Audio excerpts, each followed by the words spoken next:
My name is Michael Coates. I'm a former firefighter, but I'm also a former soldier. And it's the stories from the individuals within this military community that I'm desperate to document.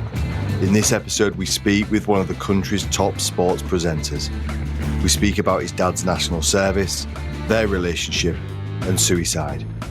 We also speak about living with depression, being honest with yourself, and protecting your family. From living under grey skies to helping others. Episode 53, John Fendley. This is Declassified.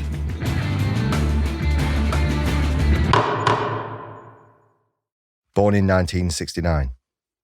Correct, yep. Born in 1969 in Scarborough. Lived in a small place outside Scarborough for a couple of years that I don't remember, called Mouthorpe. And then moved to East Ayton, which is about 4 miles outside of Scarborough, where I lived with my mum Nancy, my father Arthur, and my sister Kathleen. I've got three. Well, I had three other siblings. So I've got my brother Paul, my sister Christine, and my sister Sue, all from the same mother but different dad. Sue's fortunately passed away over in Australia in the last couple of years. So, yeah, working class family. Went to school in Scarborough, Raincliffe School. Just a regular kind of upbringing, very, very, very sort of normal on a. Wasn't a council estate. It was just they were council houses that. But down the line, I think at some point during the 80s, I think my mum got the right to buy the council house, so she bought that for pretty reasonable, I think. But there was four of you growing up, and the other siblings, they're younger, are they? No, right? They're older. They're older. Yeah. So my mum was married to obviously my brother and my other two sisters' father, and they lived in Harrogate. They were in Harrogate, and then they split up, and then my mum came to Scarborough, and met my dad. Was it a tight family? Was you together? The four of us, or no, not really. I mean, my eldest sister Sue was one of the first £10 Poms, and she went out to Australia when she was about 18. And the first time so she was, I don't know how old she was when the first time I met her. My brother was in Scarborough and then went to Australia. My other sister Chris, she lived in Scarborough. So yeah, we were. My mum was obviously the integral in like the kind of port of call, the thing that brought us all together. So whenever we we were all together, it would have been at my mum's, but considering my sister was out in Australia, my brother was out there a lot as well. We weren't all together as a seven. We weren't very, very rarely, I would say. I mean, possibly never, but. And then there was just four of you then in the house. Just your sister and my your sister. Mum and Dad. What did your mum and dad do? So my mum was generally she worked for as a housekeeper for it was Lord Derwent, who lived in Hackness just outside Scarborough. So she was a housekeeper there. She did like cleaning jobs. She worked, she cleaned at the pub. She was on and off all kinds of different jobs whilst keeping the house going. So was she dedicated to her family? Oh, absolutely. But there were times when she couldn't work through ill health. So it's kind of it's sketchy in that sense to recall exactly what she was doing when she was doing it. But I know I as a kid I was taken to Lowell where she was the housekeeper. I spent a lot of time there. I would spend time at a pub where she would be cleaning. So when I was little, I remember being at all these different places. So so you spent a lot of time with your mum? Spent a lot of time with my mum, in my formative years. And Dad, what did he do? So my dad worked for the Yorkshire Water Authority, and he wasn't in charge. He was part of a team who were responsible for cleaning out the sea cut. Do you know what the sea cut is? So it's basically I don't know what you'd call it now. It's like it's a river that runs to the sea, basically. So it was.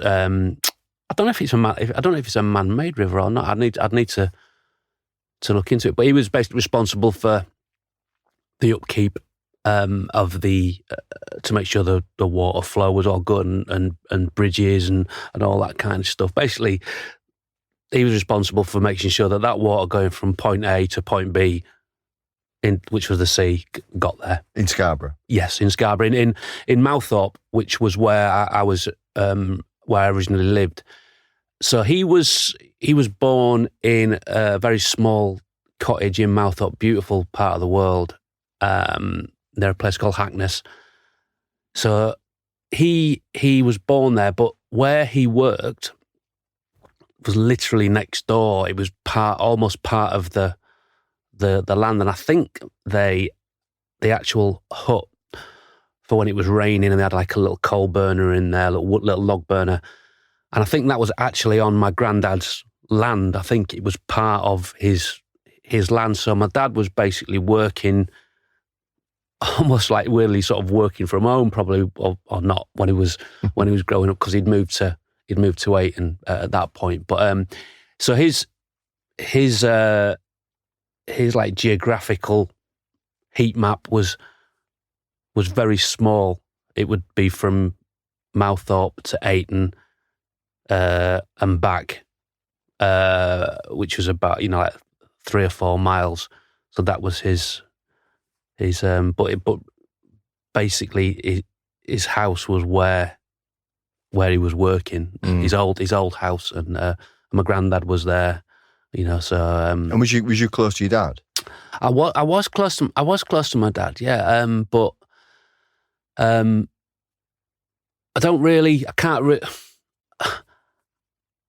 was close to him, but without being with it being kind of maybe communicated. So I can't ever remember I can't remember sitting down and having a conversation with my dad about anything really. I can't recall anything that we did together. I can't recall any, moments where I remember doing that with my dad. But I didn't. I still look back, going, he really loved me, and I really loved him, and he was warm and he was affectionate. Would he cuddle you and stuff? Yeah. It was. I mean, I've always been someone who needs that physical affection, and so I was always trying to get cuddles off my mum and dad, and so it was a loving household. Yeah, absolutely, yeah. And so you didn't do much with your dad, but so he wouldn't take you for football? No, he had no interest in football. He played a bit of cricket, I think, but I can't. Again, I used to play a lot of football, a lot of cricket. I don't really remember him coming to watch me play. But the world was very different then. It's like now, if our kids are playing football or whatever, you go and watch them, or they're doing gymnastics. You go along, you watch them, you take them there. Maybe it was the done thing then, but it wasn't for me, and I was never like, oh, I really wish my dad was here watching me, or I wish my mum was here watching me. It was like, just go on with it. Just the way it was. Yeah. I mean, because obviously we've had a conversation before. He would go to the pub quite a lot. Would you say he was like a big? Would he come back pissed up or? No, never saw him drunk. I saw him drunk once when he had stayed behind after work when the house that he used to live in, where his father, my granddad, had died. This gentleman had moved in, and he was living there. My dad got to know him, and he made a home brew. So my dad used to cycle to work. I think he went on my bike at one. He started going on my. Yeah, he used to go on my bike. I got a bike when I was whatever how old I was, and he commandeered it and used to ride to work. Anyway, yeah, he came back one night and was drunk and was sick downstairs in the kitchen, which was just what's going on. I'd never seen that. So he didn't drink in the house. It was come from work, go upstairs, have a wash, have a shave, put his shirt and tie on, put his little jacket on, off he'd go, and he'd be in the pub from 7:30 till 10:30, whatever it was, and he'd do that most nights of the week, and then Sunday he'd go earlier, and then come back for Sunday lunch. He'd always bring us a bottle of lemonade back for Sunday lunch. So yeah, I didn't see my dad drinking because I was a kid obviously, so I didn't see him drinking. We didn't drink in the house. My mum had a brandy occasionally in the house, but did it create problems with your mum and dad, the kind of drinking, the being out? Yeah, it did, but it was. I don't think it was the being out. Again, I've never had a conversation. I never got around to having that conversation with my mum about how she felt that my dad was at the pub a lot. But the problem stemmed from the fact that my dad would get his wage packet and he'd bring it home. Literally, you had the little brown envelope with your pay slip in, and he'd give my mum whatever it was. Let's say my dad earned 100 quid. And he'd give mum 75, probably 80, and then he'd have the other. That was on a Thursday, but by Monday he'd spent his money. But my dad could never go, do you know what? I'm not going to go out this night. I'm going to save that money because I don't want this pattern to continue. He never took responsibility for that. So come Monday, he would be asking my mum for money. But he wouldn't be demanding or aggressive or anything like that. He reverted into being almost like a small child. So it became almost like a son talking to his mother. Please Nancy, and he'd sort of, come on, just lend us a tenner or lend us whatever, So, and that would cause friction, that would cause problems because my mum's like, well, we need that money for the housekeeping, and then so I've got to then find if I give you this and this pattern. And you'd be seeing continued. That, yeah, I would see that and hear it, and it was like, and it was a dread, like, oh, it's gonna happen. It wasn't gonna it's gonna kick off because it's gonna be things are getting thrown and people are swearing at each other. It was never that. It was just like I felt for my mum. I felt she's got to deal with that, and it was upsetting her. So I was very protective of my mum. Why, she was having to cope with that, and it was causing her anxiety and causing her stress. But it just kind of continued, and it just sort of it was Groundhog Day basically. Did he have trauma in his childhood or in his early life? Why would it? Do you feel like? Let me rephrase it a little bit. Was he? It's kind of a two-parter, mate, really. Would you think did he think he had an alcohol problem? Do you think he was kind of medicating against like a trauma? Quite possibly. I think he certainly had trauma when he was in the forces, which again I never spoke to him about and only found out about it retrospectively, which was when he was doing his national service and he was abroad. I don't exactly know where, but I think he was in Germany, and he was supposed to get on a truck of with his friends, the soldiers, and it went over a bridge, and it went off the bridge, and they all died. And I'm led to believe that he felt like he obviously had a big effect on him because he lost friends, colleagues, but that he that sort of survivor's guilt. I don't know if that's what they call it, but as a kid, I didn't really know about that, and it was only retrospectively that I found out about it. So I would, and I can't imagine he really got any counselling. I mean, I'm pretty sure he wouldn't have had any counselling about that. He'd probably just got, they had to get on with it. And aside from that, I don't know of any other, not that, you need anything more than that, but so it may have been that was a part of it. But aside from that, I wouldn't know of any other instances within his life. I know that he had, with his treatment, I know that there were there were problems with his treatment for his depression. With he had a electric shock therapy, which he basically had to be resuscitated from. Let's get to that in a sec. Just talk about your schooling then, and just a little bit about more about your childhood. Was you happy as a kid growing up, at 10, 11 years old? I was. I always was happy, and I loved sport. I loved football. I loved cricket.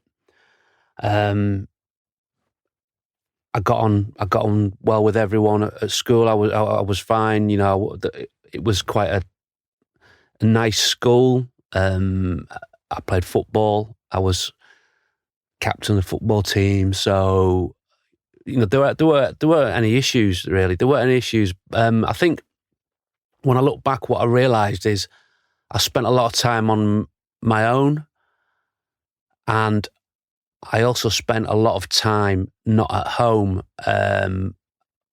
I probably spent a lot of time at my auntie's, which in a nearby village, because one of my parents were in hospital. Were in having with mental health issues. So they were either in Clifton Hospital in York, or in there's one on the seafront in Scarborough. I can't remember what it's called now. Or another one, Cross Lane. So when I think back on it, I was like, well, that took place. I was like, oh yeah, I was at my auntie's then, and I was at my auntie's then. Yeah, I was at my auntie's then. Yeah, and so I spent. And I loved my auntie. It wasn't a problem, but it was you go into your auntie's, and now I think back, it was probably because my mum and dad were having issues, or my dad was poorly, and my mum was poorly. Did you ever see it? Did you ever notice that there was? I don't know what the issues were, but did you ever notice that your mum and dad were kind of not in good health? Yeah, I'm not. Yeah, psychologically. Yeah, my dad would be very withdrawn, very become quite sort of timid, and I didn't really see him crying, but I did see him crying, but not a huge amount. My mum, more so, my mum would get very. I knew when my mum was poorly. I could see she was in a bad way. She was at the end of a tether, and yeah, hard to kind of say. Oh yeah, she was just they were just depressed. They were just in and out of depression and lived with depression, I think, and got better and managed it for a bit, and then fell back into it. And yeah, it was. But a lot of the time, I think I was probably taken out of the equation, so I didn't have to see it. Did you ever go to hospital? I never went to Clifton in York. I think I went to see Mummy Cross Lane, but I mean that was probably in later life. The one on the seafront in Scarborough, I think. What's that called? Is it called St Thomas's or something like that? I remember going there to see her. But I think the reason I was probably at my aunties was because it wasn't a great environment for me to be in. But I do think back to things that when I talk to my kids about things, and I remember I developed a really bad twitch, like blinking, really, really bad blinking. And I also, I used to twizzle my hair around when I had hair. I used to twizzle my hair around there and pull it in knots, and I'd pull it out. And I had like ball patchy there. When you was a kid? Yeah. At my aunties, I remember that. And I also had a fear of going to sleep. So I'd get up in the morning and I'd get to lunchtime in the afternoon. I'd be sitting there, I'd be thinking, I'm really scared about going to sleep tonight. Okay, because I'm not going to be able to sleep. And that again, that's a fear that a lot of kids probably have. But it was, it was bad, and I struggle with sleep. I always wanted to get into bed with my mum or my dad, even up to the age of about 14, probably. Yeah, I really struggled with it. And now I look back, I can go, well, the reason for that is probably because, you weren't probably having the best of times, and you were struggling a bit, maybe psychologically, but less safety as well, and being vulnerable, maybe. Yeah, but I never like felt like when I was at my auntie's that anything, I always felt things were going to be all right, as like as you do as a kid, I suppose. I was always loved. I was always, I wasn't, I wasn't ever, left, I was always loved, and I always had, as much as was available. But I think when I look back, there was a lot of time that I was probably on my own. And I still feel like I'm a bit like that. I whether it's because I was, or I like and need that time to myself.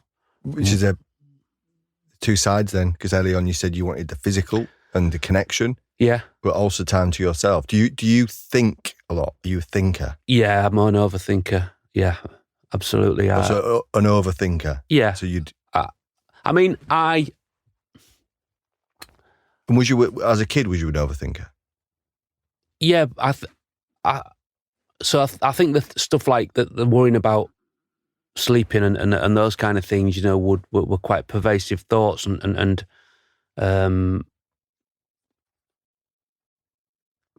it didn't. My overthinking was. It's never really. It's been more of a problem as I've got older, I think. For me, generally, the stuff that the real life stuff that I have to deal with, I can generally cope with that all right, or I think I've been able to cope with it all right. But it's just then sometimes when you're not at your best, or you for whatever reason, you might have a thought that comes in, and you start thinking about that, and it's generally things that you can't really effect. So it might be stuff in the past that's happened, and you start thinking about, like sliding doors and that kind of stuff, which again, I think probably a lot of people think about. Just some days it becomes a bit like it's there all the time. You're thinking about this stuff and you're trying to get on with your day-to-day stuff, but it's taking up energy, 1986, your dad died. He's 53. Yeah. Do you remember the knock at the door? Yeah, I do. Yeah, I remember the knock at the door, and it was my next door neighbour who my mum did not like at all. She didn't get on with her at all. And she knocked at the door. My mum was upstairs, and she told us. So she didn't say, "I need to speak to your mum." She told us. She told me and my sister. And I knew as soon as I saw she was with the police. And I think she might have even said it. I can't remember exactly whether the policeman said it or whether she said it. Didn't really need to say it. And weirdly, I knew I expected it. I expected it was. Was he in hospital? He was in hospital. Yeah, he was in hospital when it happened. Yeah, yeah. Do you remember how you felt? I felt there's a little part of me that was like, it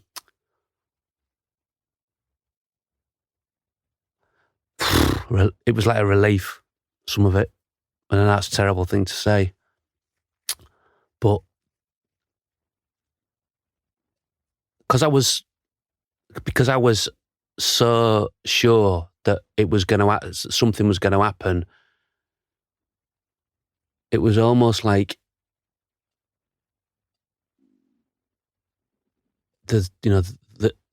now I can sort of, there might be a bit of peace. There might be peace from my mum.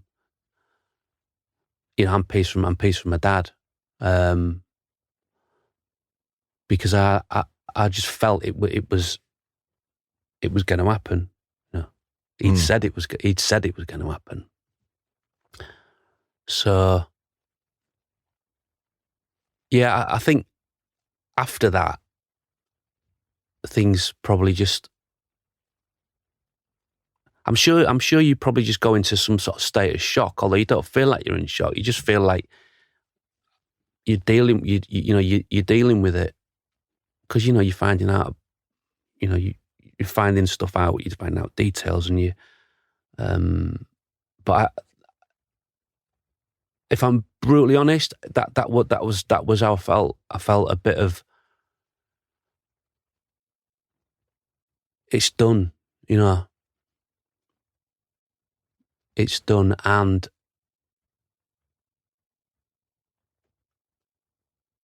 it's horrible, it's horrible, but it certainly wasn't, oh my God, I can't believe this has happened. It wasn't out. It certainly wasn't. For me, it wasn't. Of course, it's a shock still, but it wasn't. It wasn't a surprise to me. Was there any embarrassment? No. Absolutely not. No. What about at school? No one spoke to me about it. No one talked about it. Did you ever speak as a family about it? No. Did you ever speak about your dad? Not really. Not with my mum. No. I can't remember sitting down having a conversation where we got round and we sat down and we went, and I'm 16 and I'm,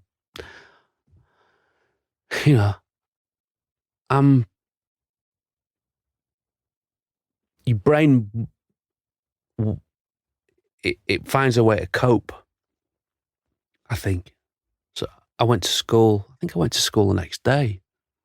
Can't remember what day of the week it was. I feel like it was like can't remember what day. But I definitely went to school And what kids are gonna, kids will know about it, but not gonna. What they're gonna say? They're gonna come up to you and go, "Hi mate, do you want to have a chat?" And how you Some feel? kids can be vicious, but Yeah, it sounded no. like you had friends. Yeah, no, I mean, no, nothing. I think there was nothing bad. There was nothing good. My form teacher, a guy called Terry Hobson,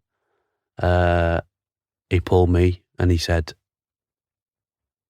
"How are you? All right, if you need anything." But the school didn't, to my knowledge anyway, the school didn't do anything to.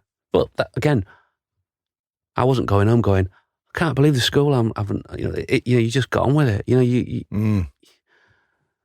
There was no, you just, no self-pity. It was There's just, no, absolutely not. No, never has. Did you cry? Did you grieve? No, your dad. I didn't cry. I didn't cry really. I probably had a little cry, but I didn't. Crying came later down the line. But I didn't. I feel that was probably a problem. When my mum died a couple of years ago, it was a very natural grieving process. Horrible at the time. And some of the worst days of my life, but that felt like a natural grieving process. I didn't have that with my dad for whatever reason. I wasn't. Do you think you'd grieved before? It sounds. I don't know if I'm putting words into your mouth, but just as you're saying, because there was a love but a disconnect. Yeah, I hadn't grieved before. No, I don't think I was. Did you know what suicide was? Yeah, absolutely. Yeah, I was 16. I wasn't. I was a smart. I was a smart kid. So I was I've always been very in touch with my emotions, and I'm never been afraid to show my emotions, or to talk about stuff either. So and it wasn't like I was a closed book and I was shut off and I didn't want to talk about it. It was just that nobody had gone, go and fancy a brew, mate, and it's just the way it was, but I never felt sorry for myself. Felt, and I didn't, I was sad. Obviously I was sad, but I in time I felt like it was a terrible thing to say, but it's just honestly how I felt. It felt like there was. For my mum, I felt my mum now could. It was hard for her, but I felt it was a burden removed from her a little bit, and it might allow her to live her life in a different way. Because to an extent, she was mothering her husband. Ultimately, so. 3 years later, you started feeling different. You started feeling low. Yeah. Where did it come from? Well, I was in a relationship with this girl, and everything was fine, and it was good now. And I was planning to go to Australia, and I'd gone to work. I was working at B&Q part time, and my mum was like, "You need some work. You need to work." And my mum was like, because if my dad was poorly and didn't work, she would be like, "Arthur, come on, you got to pull yourself together." And if he wasn't working because he didn't feel well mentally, didn't want to go to work and miss time. She was paranoid that I would become like that. She was worried that I was going to be, maybe not tough enough emotionally, and psychologically to go out there and do it and, get a job and do all those kind of things. So she was like, go out and get a job. This was sort of in between school and college and stuff. So I went to they were setting up a store in Grantham, and I didn't know any of these people there, and I was a bit, it's only in Grantham, but I was a bit homesick, and I was missing my girlfriend. And this lad like he said something to me, and it was quite an aggressive. He was basically kind of sort of saying, "Move that thing, get out of the way," sort of thing, And it was like, because I was probably feeling a bit homesick and whatnot, and it was like it sort of really it upset me, more like it on a normal day. It would have just been like, but I was quite a sensitive individual. I got really upset, and that actual one thing then sparked like a domino effect of me. I got really panicky, got nervous, got anxious, started crying, wanted to go. So when we went back for the weekend, because it was like a month-long job, whatever, but we were going back to Scarborough each weekend, I remember driving back in the car out with the boss who was driving back to Scarborough, and it was pitch black, and I can remember that I had the radio on, and I felt awful, I felt dreadful, it was like I felt like a 3-hour panic attack. How long it took to get back, 3-hour panic attack. And I got home and I went to see my girlfriend, and I felt all right, but I was like, I'm not going back there. I'm not doing that. And then I had this and then I started working at this. Again, my mum was like, "You need to go. You need to come on. You need to work. You need to do this thing. Get yourself a job. Get yourself, don't be sitting around at home." So I got this job at a garden centre, and it was all these raspberry plants, like acres of massive raspberry, and it was literally just tying them together. So walking around these fields, and it was early November or early December, and it was drizzling, and it was horrible, and it was just again, it sort of was adding, it was exacerbating, and I knew I was going to Australia, and I was like, and then I had this moment where, like, my girlfriend, I was like, we were really close, we got on really well, and then I had this like feeling that, you don't love her, and it was like I wasn't in control. It was like an anxiety attack, like a massive anxiety attack, because it was like this person that I really cared about. It was like my part of my brain was going, and it was more about the why is this happening? It wasn't so much about. I was obviously upset by the feeling, but it was like, do I feel like this? Is what's happening here?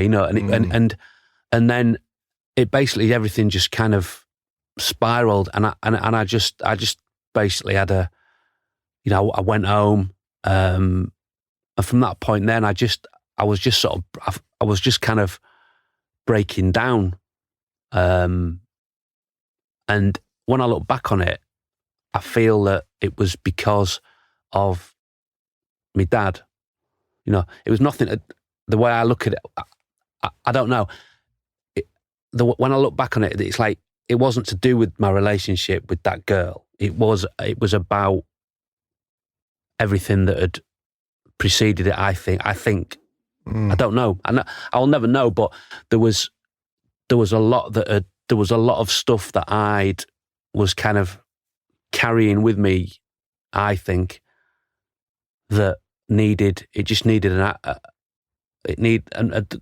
was the moment. That was the moment. That was the two sort of really innocuous things, but then it led to me being, pretty unwell for quite a long time. It sounds like there's a compound effect as well. It's not, the straw that breaks the camel's back kind of thing. It's not just one thing. This is lots of things that have compounded, and quite a big thing actually. Especially as you're going from 16 to 19, you're becoming a man, and everything that comes with that. I was chatting to a mate of mine yesterday who released an album, a music album 5 years ago, and we were talking about the words, living under grey skies, and we were chatting about that, literally being from the north, Yeah. but metaphorically as well. And it sounded like you were kind of in a bit of a both situation there, you know, this drizzle and the physical environment, but all the psychological environment as well. It was. I could take a snap portrait of that, how it looked and how I felt. It was grey. It was horrible. It was cold, and I could hear the big pylons. It was quiet, but you could hear like the electricity sort of crackling through the pylons, and I just went, you know, it was a very, very strange, very but I was just desperate. I just was desperately anxious, unhappy, couldn't, you know, crying, and it was overwhelming. It was just like I just want to curl up and not curl up and die, you know. I just want to escape. I just want to, I just need to not be here in this place and not feel like this. And I didn't really know what was happening. It was very, it hadn't happened before, you know. So it was really scary. It must have been confusing as well. It was. It was confusing, and because I never made a connection with that with my dad. It was only later on that people went, well, it was maybe to do with that. You know, it might have been to do with that. And then I sort of go, all right, well, maybe it was. And but I went to Australia on the New Year's Day. Just 2 months after. So I went to doctors, and the doctor said, you know, you shouldn't really go. You know, you're not in a fit state to go. But I didn't really want to go, but I was like, I feel like I've got to go. You know, I feel like I need to go. And I mean, it was madness, really. I got on the plane. I remember getting on the plane, and I was. You imagine someone sobbing inconsolably. I was sat on a plane, and I cried all the way. I went with my mate, God bless him, you know, and he must have thought, Christ, you know, I'm looking forward to this trip, and you know, and I was inconsolable. I got to Australia, I was inconsolable. My sister, God bless her, she just took care of me. She just was like, come on, right, well, let's, you know, not tough love. She was just, let's get you out and about, and I'd go off into, you know, she'd take me off, we'd do stuff, and but it was just coming out of me. It was just the crying. It was just like, how long did it last for? A couple of days, couple of weeks? No, yeah, weeks. You know, and it'd get better, you know, but then it would. Would you be like, hysterically crying? Like sobbing? I mean, I'd be sobbing. Yeah, I wouldn't be hysterically crying, but I'd be tears coming down your face. Yeah. In public? Yeah, in public, and not sat on a train, crying, and my sister's just cracking on. You know, she's getting on, and it's like it was very strange, and it was just coming out. I was still, as I got a bit better, I started playing football. There was a football team in Balmain, and it was a decent standard because I was playing county football at that point. You know, I was a decent-ish footballer, so I was playing at a pretty good level, and I had started playing, and I went and played for this team, and it was boiling hot day, and I think I might have started taking some antidepressants whilst I was out there. But I remember being out on this pitch, and it was boiling. I was in Australia, and I was just like, this is like an out-of-body experience. And then I started just crying on the pitch, and I came off, and at half-time I sat in the dressing room, and there's all these blokes who I don't know any of them, because I'm just a new lad who's turned up, and I'm sitting there, and I'm just sobbing and have to bring my sister up and say, "Can you come pick me up?" Did you care what other people thought? No, I was past all that. It happened before I went. I was playing football for the village team, and I just started crying I just broke down just during the game whilst I'm playing. But I had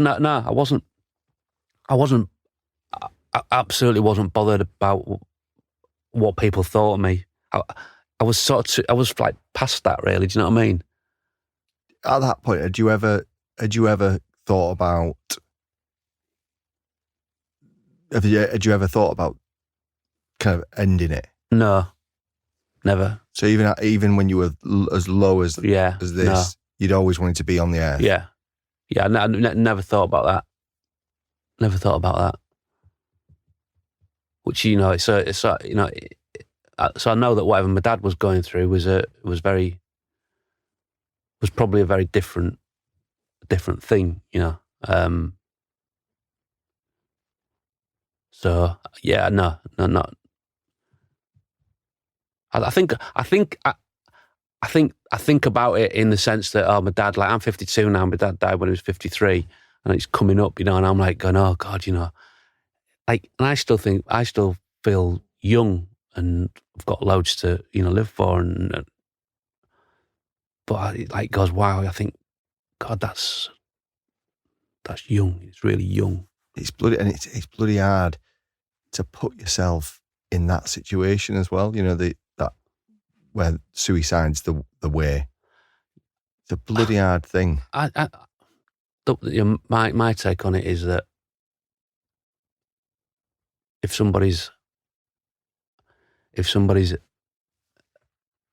at that level, if somebody's at that point, that's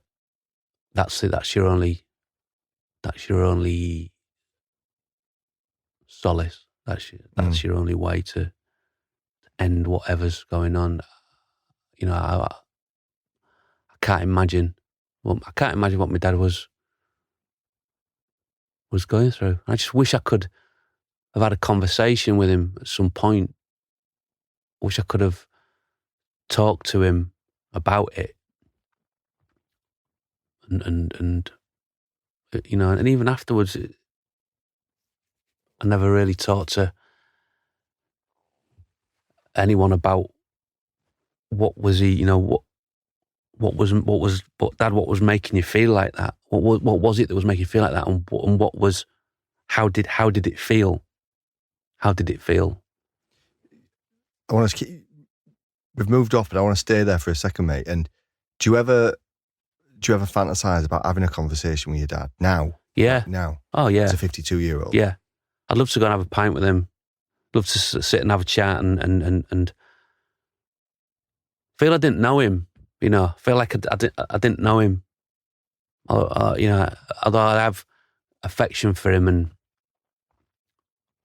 but I think about how I am with my kids. I see him every day, talk to him every day, sit down with him every day, have meals with him every day, drop them off here, there, or wherever, go on holiday together. It's like I'm a big part of their lives, and I think, and they love me, and I love them. But even though my dad didn't do any of those things, I still loved my dad. But again, I don't feel, oh God, I feel cheated. None of that. Honestly, I'd be lying if I said that. Your experience is your experience, but I just think it would have been. Imagine if it had been 2 years later, and I was a bit more. Imagine if it was me now. I could sit and go to him, right, Dad, come on, we're going to get this sorted. We're going to get you help. What do you need? What can we do? Let's sit and talk about it. God, fucking hell. Imagine that. Imagine if you could have made a difference. I couldn't have done anything at the time. I couldn't have done anything. It's empathy is I think you develop it as you get older. This being very empathetic, Because at that time, 19 years old, 20 years old, John, you're going. Was it depression? Yeah. I think it was. Was you medicated and diagnosed with depression? They said they didn't think I was depressed. They said I was. It was like an anxiety kind of reaction to circumstances, but I definitely became depressed through it at some stages. What was it? What other symptoms did you have? When you were 19, 20 in Australia? That weren't related to the medication. Sorry, just this. Yeah.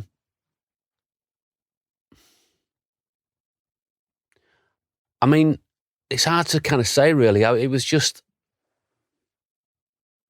a lack of the crying and it was that was the biggest part of it. Weirdly, it just went on. It just went on forever, and I just felt sad. I just felt really sad, and like I didn't really want to do anything, just, and but it did get better the longer I was out there. It got better. So it was like I had to kind of go through it, and then I started feeling better. Whether that was due to I can't remember how long I took the medication for. Was you gradually getting better, or was one day did you wake up? It was really weird. I was definitely gradually getting better and feeling like I was becoming more like my old self. And I remember walking down the steps out of the house, and the sun was shining, and I had this wave of like euphoria that came over me, really weird.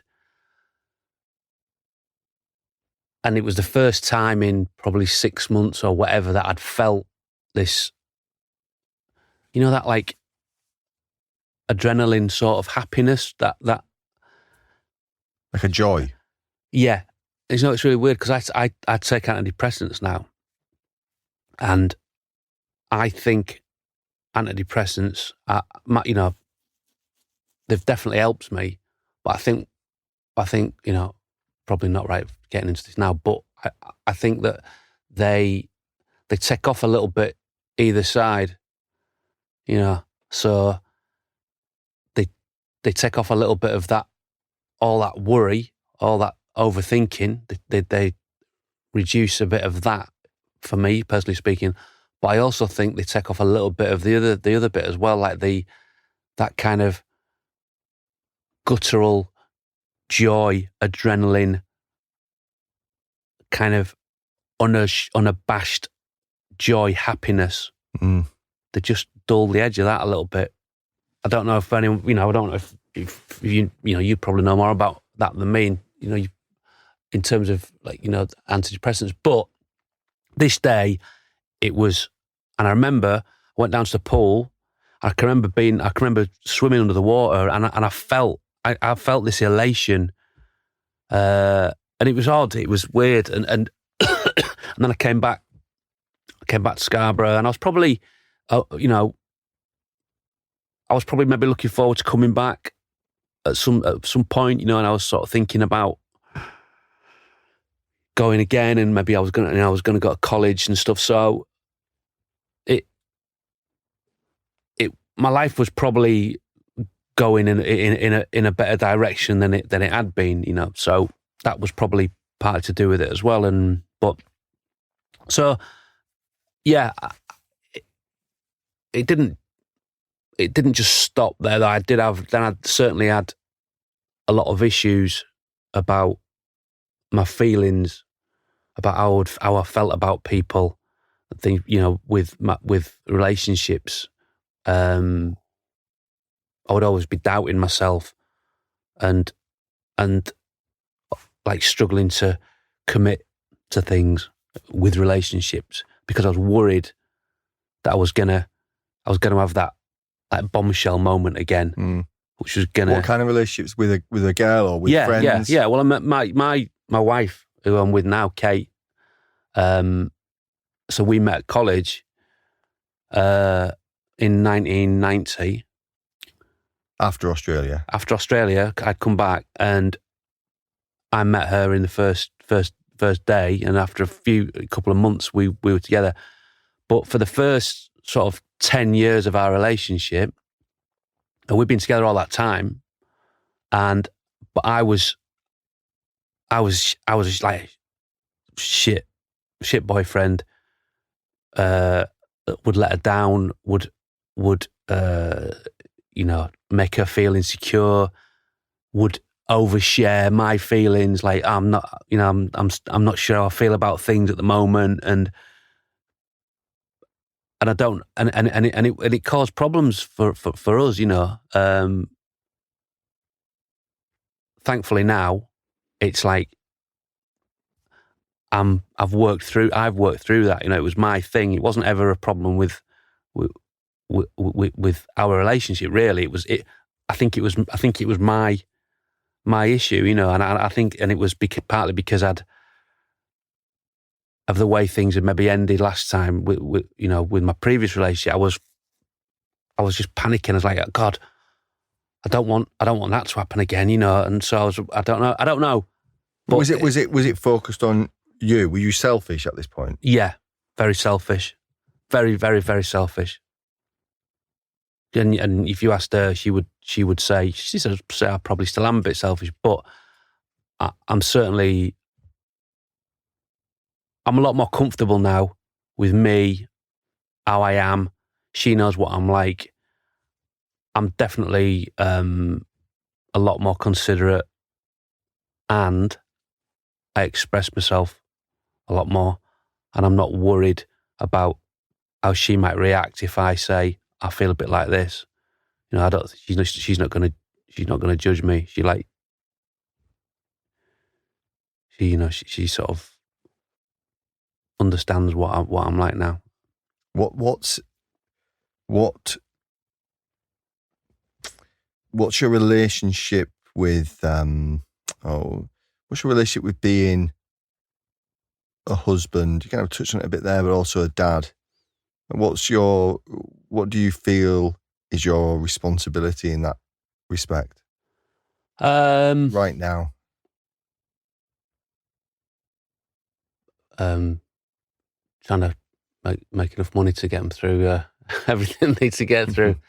No, it's I don't know. I mean, Can I put it in context then? Can I put some context to it? Because about 3 years ago, I don't know if you remember, I was sat at your kitchen table. We were discussing some of this stuff. Right. And you said, I want to protect my kids. I don't want to talk. I said, oh, do you want to come on? Right, okay, yeah. You wanted to protect your kids then? Yeah.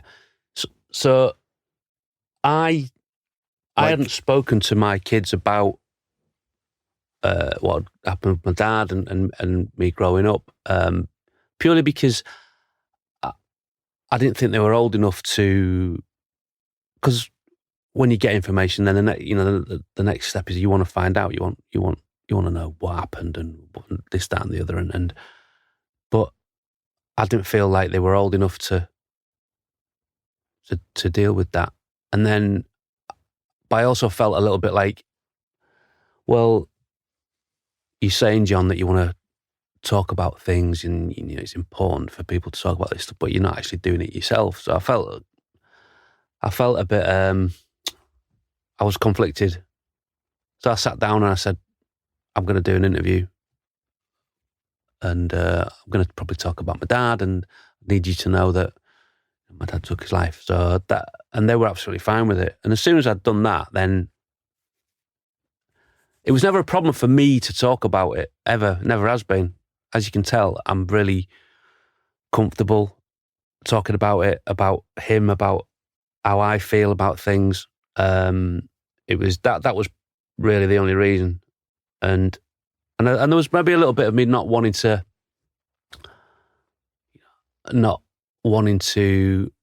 people to judge me in the sense that they go, oh, look at him getting on the mental health bandwagon, look at him trying to get a bit of clout by talking about this stuff, and because I'm sure there are probably people who do think that, but there was never any agenda of me sitting down talking about it.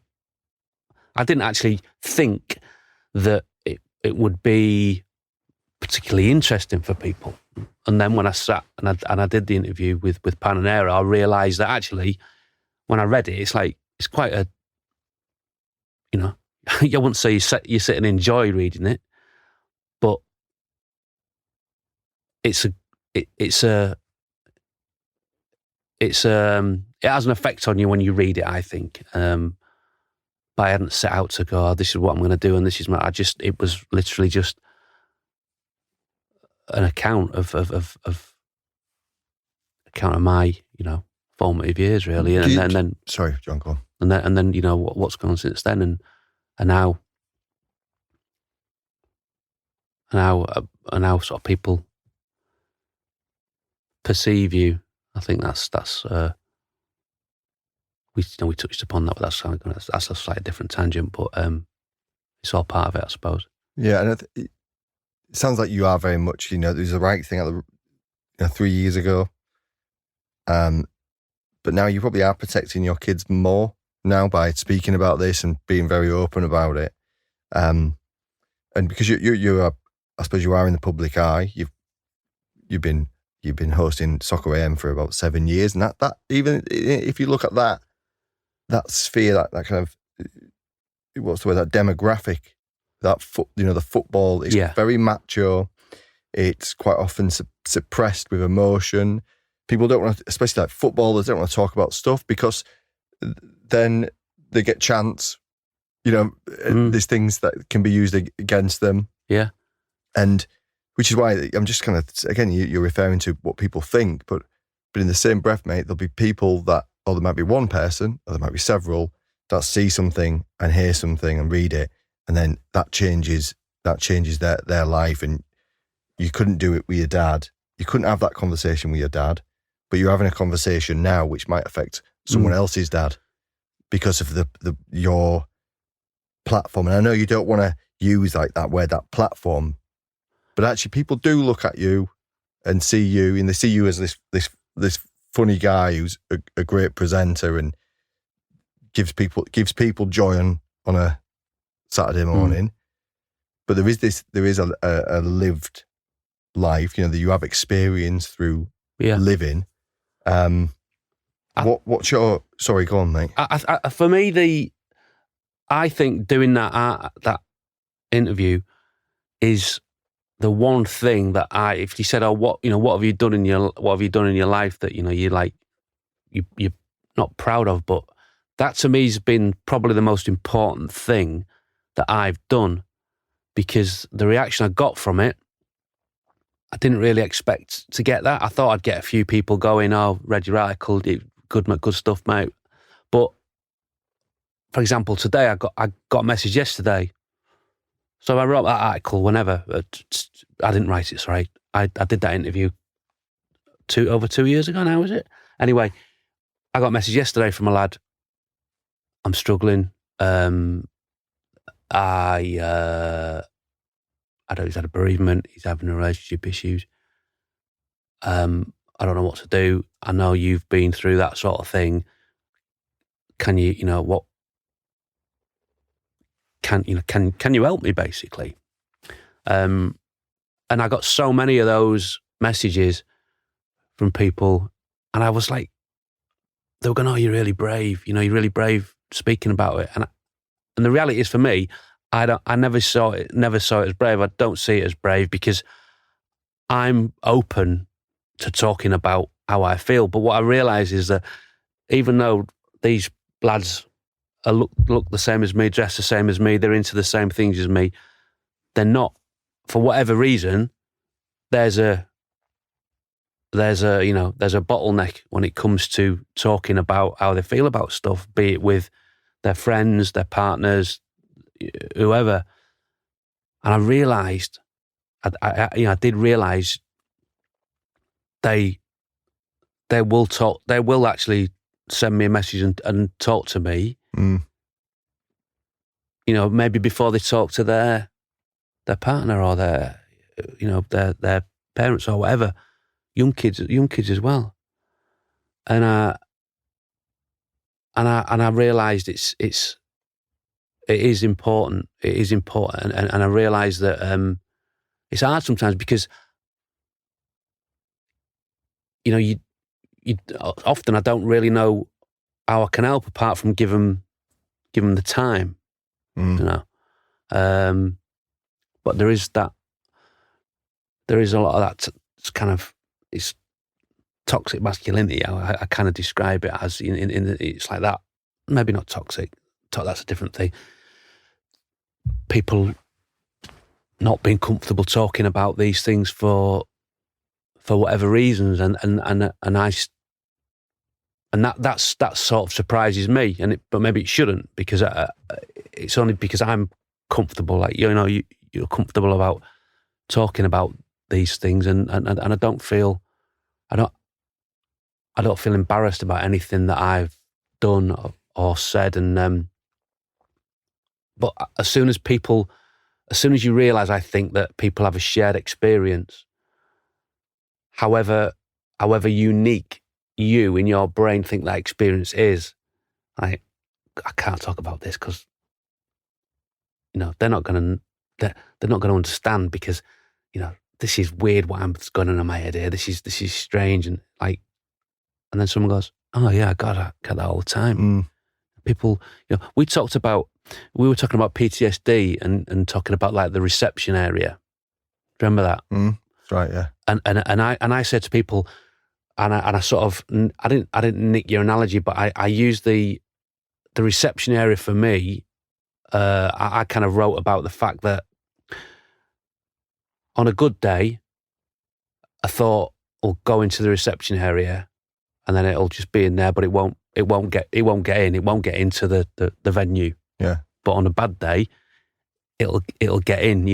So it's like bouncers. You got security on the door, and the bad eggs are coming in. And on a good day, when for whatever reason you're feeling great, it doesn't bother you. But then on a bad day, they sneak in. They've changed the jacket. They've got in, and then they go in and they cause havoc. The brain's protecting itself on some days, and it's not protecting itself on others. And then what I learned from it, was, again, slightly gone off piece, but what I gleaned from it was trying not to fight all the time, trying to work it all out, trying to think it through, thinking you'll solve the puzzle when the puzzle isn't solvable. Because what will happen is you haven't solved the puzzle, you go to bed, next morning you wake up and you feel all right, and you go, well, I didn't even solve the puzzle, so what was the whole point? So it's for me, it's with feelings, it's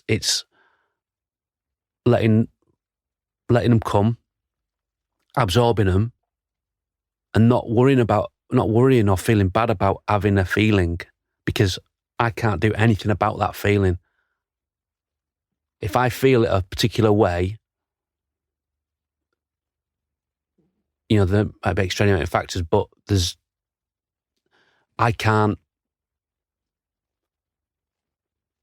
I'm going to have feelings, whatever they are, and it's how I cope with them, and I cope with my feelings a lot better now, in terms of I don't beat myself up. I'm a lot kinder to myself about how I feel about stuff, and that's what I sort of say to people. But sorry, rambling. But going back to doing that. For me was an important thing for me to do, and I've realised, and it's not false modesty and going, I didn't really, I didn't think too much about what I was doing, but Sky ran it as well, and so it had, it sort more people got to see it, and I do think there is something to be had, for social media, in the sense that somebody can message me and I can have a conversation with them, and if I make them feel a little bit better, lads have gone to me I read your article. It said you described everything that I'm feeling that I haven't been able to work out for myself. You've described it, and I've just sat down with my wife, and I've had a conversation with her for the first time in 10 years about how I'm feeling, and I feel so much better, John. Like, you know what I mean? It's that's again. It's just quite often. I can't remember what the slogan was now, but it was something like, "It's okay to talk," right? Which is fine, but sometimes people need to listen and read before that, and then they can take action. So giving people permission to do something where they didn't think it was going to help them, or they felt scared to do it. So let's say with this, for example, we listen, then we create an action, something happens, and one of the actions for you was a pivotal moment, and it was that article. But there's another pivotal moment, and for many people who are going on suffering, whatever it is, addiction, depression, an OCD, whatever it is, and it is formal therapy, because we can have therapeutic activities. We chatted before, playing the guitar is a therapeutic activity for you. Going for a run is a therapeutic activity. Combat sport, therapeutic activity. Painting, the same. But professional counselling and therapy is what made you take that step. And this was 2019, was it? I think it was around then, yeah. It was pre-COVID. I got to a point where my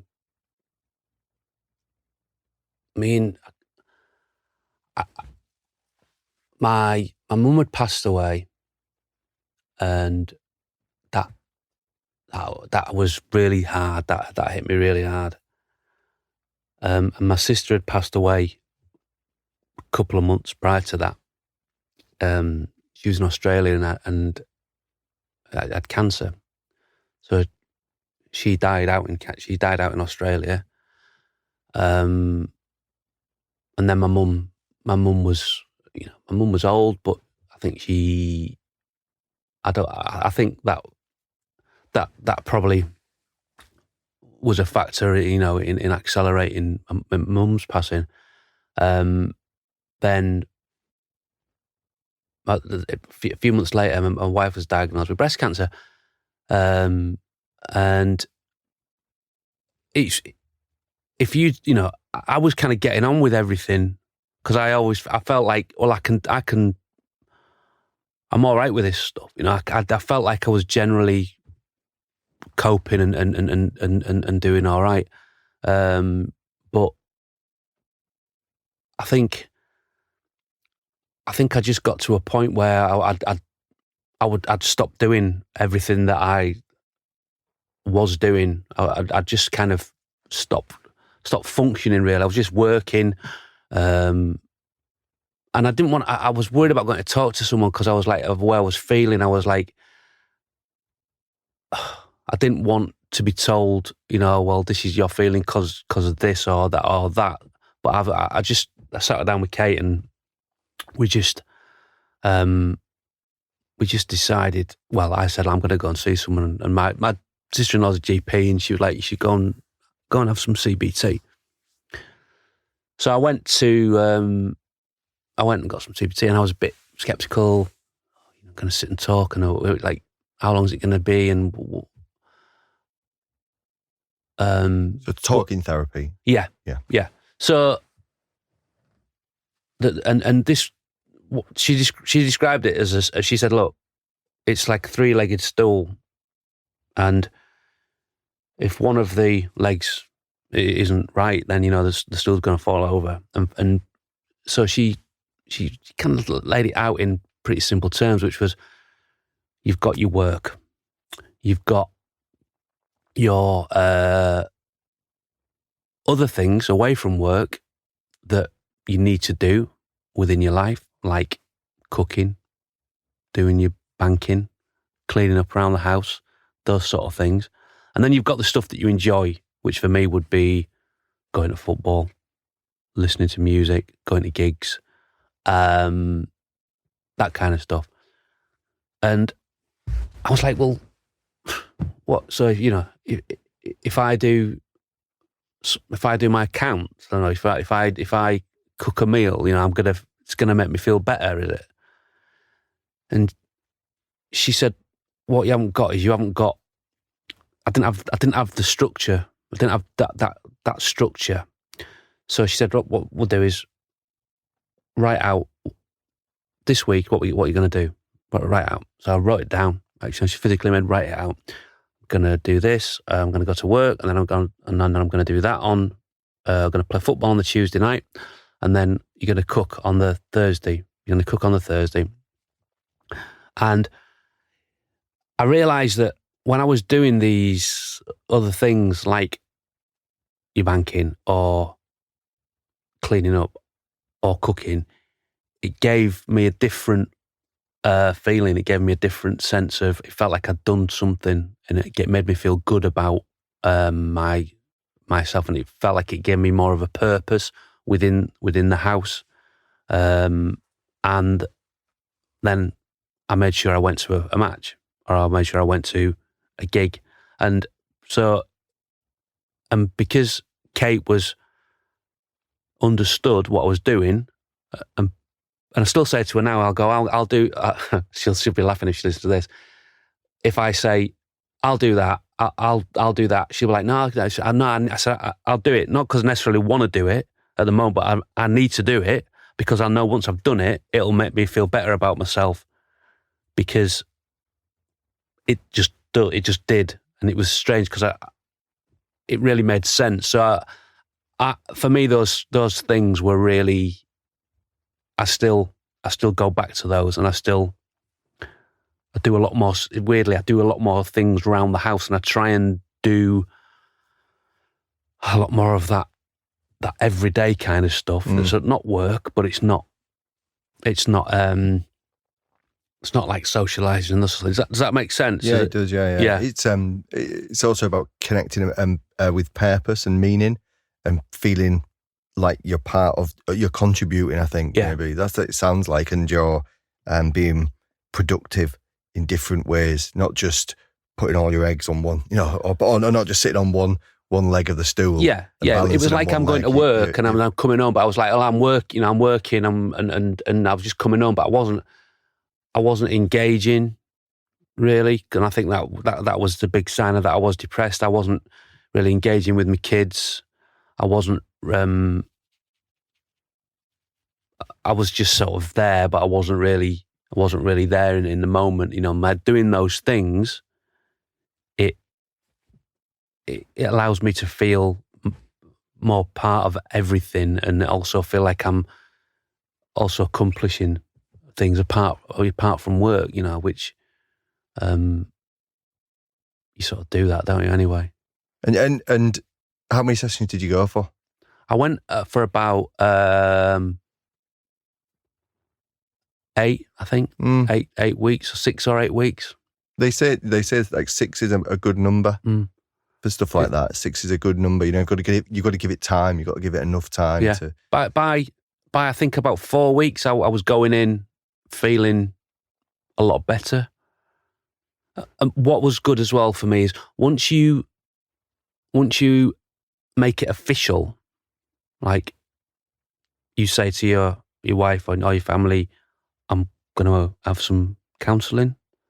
It's like, it's official that. So it means that then when you talk about it with them, it's like, this is part of it now. I'm going to tell you how I feel, and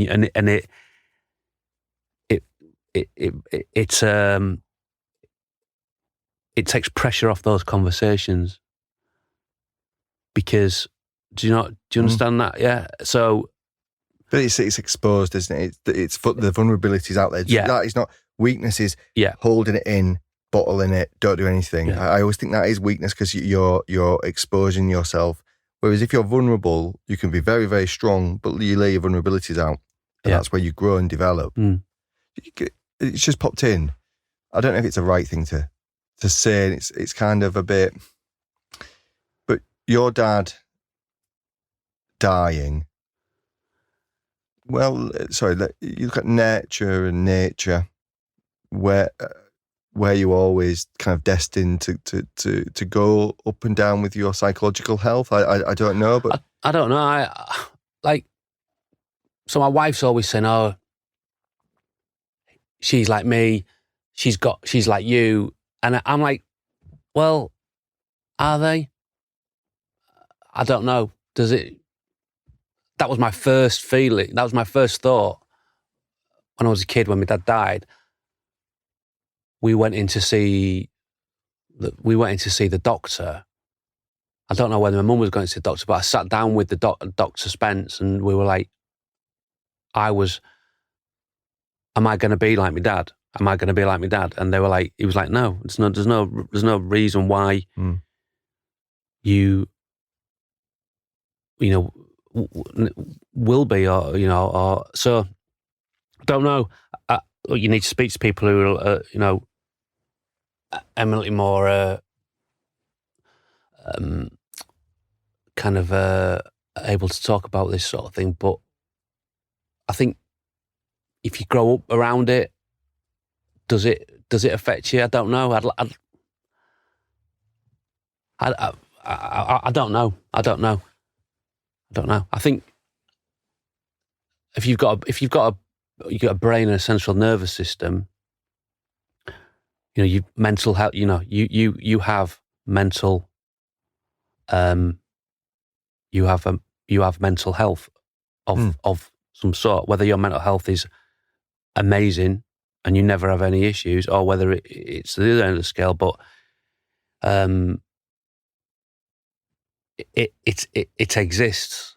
This is what I think. Like you have a heart that beats. You have lungs that help you to breathe. You have got, and again, and to a lesser, greater extent, they work really well or not so well. So I don't know whether experiences, because your mum and dad were met in psychiatric hospital, does that mean that you're going to be susceptible to suffering with mental health? Does this mean that I'm going to go down the same route as my dad? No, I don't think so. Do you think you've learned lessons? Do you think you're stronger because of what happened when you were 16? All around that area? Yeah, I think as you get older, you experience more in life. Your priorities change, and I think you work out what's important. And I'm 52 now. I know you're sitting here looking at me going, No way. Yeah, I know. 51, maybe. Don't tell my bosses either. Can't let them hear that, because I think they think I'm about 40. But I'm a lot more. I'm a lot more comfortable with myself. I think as a 16-year-old, regardless of whatever you've been through, whatever your circumstances are, you're nowhere near. You're nowhere near ready for everything that life's going to throw at you. You should be out and about doing things and experiencing things and living life, which is probably what I was doing at the time as well, which was, so there's all these things going around in your head, and then you sort of throw that in the mix, and it's yeah, I'd like to think I'm a lot more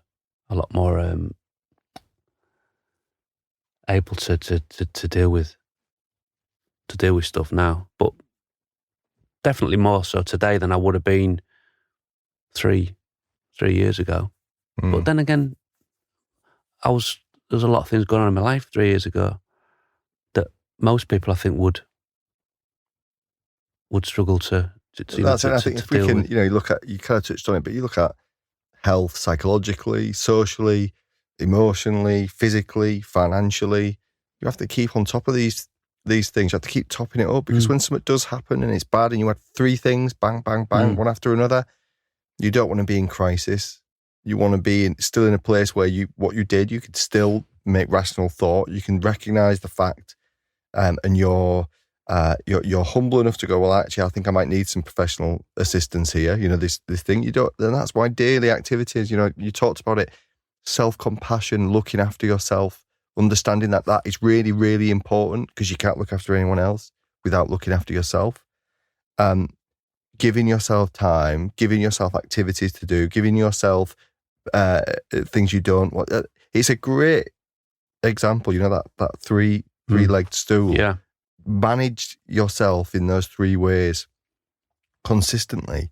What does the future lie with you with 2 things? Like, one, your health as a whole, but the second thing with is there room for advocacy with regards to psychological health, with talking about this more, with having more open conversations to different communities, that, whether it's fashion and music or whether that's football, where do you want to be with those 2 things? So, like, firstly, with your own health, and then secondly, with supporting others. I think with my own health, I need to do more from a physical point of view in order to help me mentally. So I need to do more exercise. I need to find some things that I can do to give me that, make sure I'm still balanced, and I'm still and doing what I need to do. Because I've come a little bit sedentary over the last couple of years. And I think that, what we just spoke about in terms of the areas, I think as long as I'm paying attention to those, then I feel pretty good. I feel like there's always going to be something that comes along. There's always going to be some, like, a fork in the road, or something that will, a bit of a test, but hopefully not for, not for some time. But yeah, I feel I'm in a good place with it all. You occasionally have those days where you're like going there, sometimes you just get a bad day and you're like, oh God, and it freaks you out a bit because you're not expecting it, or something might spark it off, and it's that dreadful, horrible feeling. But now with the experience, I know it's not going to last. I know it's better equipped to deal with it. Pass. Yeah. And to answer your other question, I'd like to start doing more things with. I have an Instagram page called Life Jacket UK. It's called, which it just started off as a way of me talking to people on Instagram about my love of clothes, jackets, secondhand clothes. All the things that I've always been into. Since you were a young kid, and started collecting more things now. And when I wasn't feeling too good, I'd chat to a lot of people online, and people talk about like the comfort of strangers, and I didn't know a lot of these people. And they might be in Italy, or they might be in America, or wherever in the world. You just start talking about jackets and this, that, and the other, and like-minded individuals. And I hadn't really thought about the mental health benefits of that until later. And then I started thinking, and when I'd done the interview with Panera, I started thinking I can do a bit more with this. And someone came up with this really good line, because I wanted to do some content with it, and I've started doing some interviews with people. I've done one with Noel Gallagher, talking about his love of clothes and growing up, because when he was a young lad, he didn't have cash to go, spending it on Rolls Royces and top end jackets. Not that I've got a Rolls Royce, by the way. He's got a Rolls Royce. He can't even drive. He can't drive. Yeah.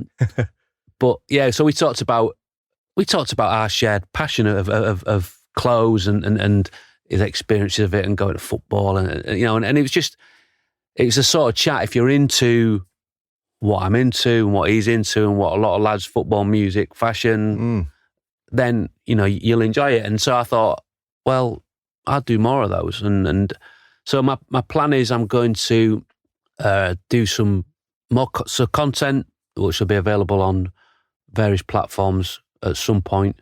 It's hard because I'm doing Soccer AM to try and fit everything in because I want to do it properly. So I'm a bit like, well, if I'm not doing it properly, then I'm not going to do it. So, but I need to just dip my toe in the water with it and crack on, as you know.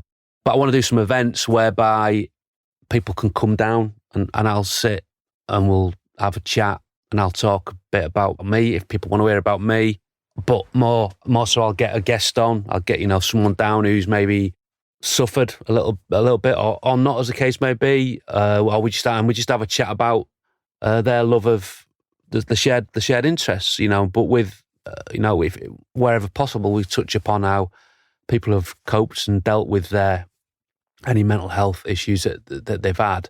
But it's not let's sit down and talk about mental health. It's more, let's get all these people, all these lads who are locked in, as in metaphorically, but also, they've been in the house, with COVID and everything's gone on, but also the sort of people who don't want to get out and then get out of themselves to express and talk. It's more about getting those people out for an evening and we sit around. Well, a community as and, well. And like we have the community and we come together. And even if we don't talk about